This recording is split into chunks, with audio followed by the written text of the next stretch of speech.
سلام اومدیم کشور عمان، شهر نزوا، یکی از فروشگاه‌های بزرگش اسواق العطا تخفیضات، یعنی بازاری که توش همه چیز هست با کلی تخفیف و به خاطر عید وطنی 53مین سالگرد عید وطنی کلی تخفیف زدن.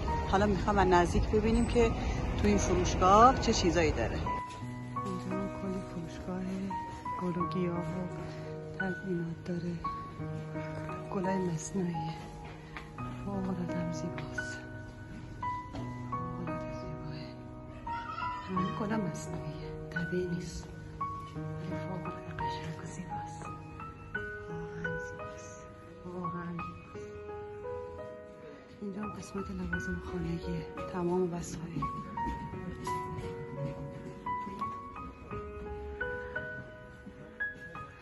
تمام وسایل خانه رو میبینیم اینجا. آشپزخونه،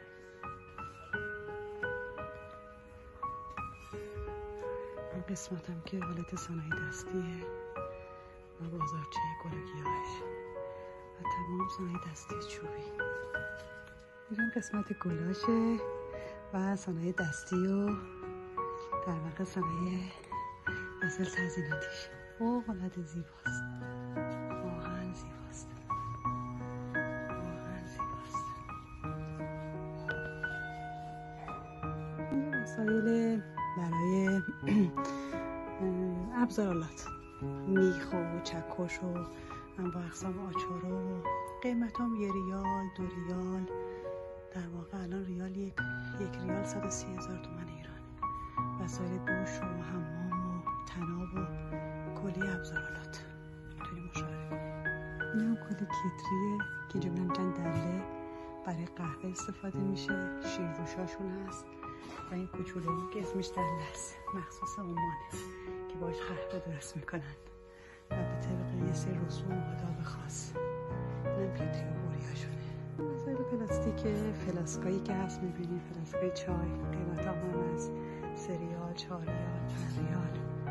انواع اقسام فلاسکای چای رو میبینید. بسیار زیباست. وسایل در واقع بلوریجات هستش که برای جای تخم مرغ و جای شکلاتی و دیسای تزیینی هستش که میبینی شما اینجا. این وسایل تزییناتیه. قیمت هم 3 ریال.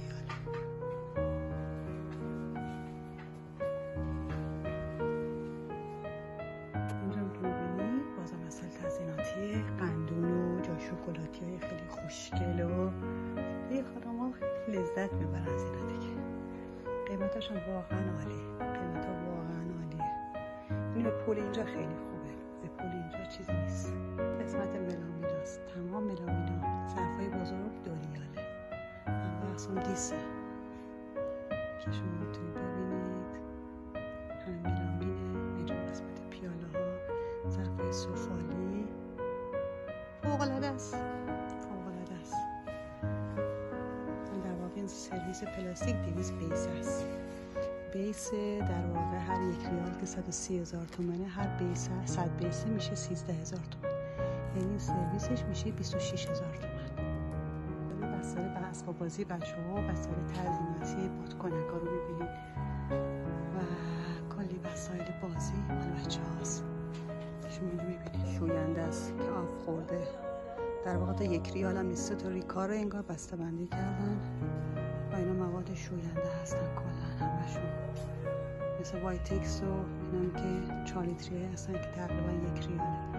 مایع دستشویی، مایع ظرفشویی و مرطوب کننده و نرم کننده حوله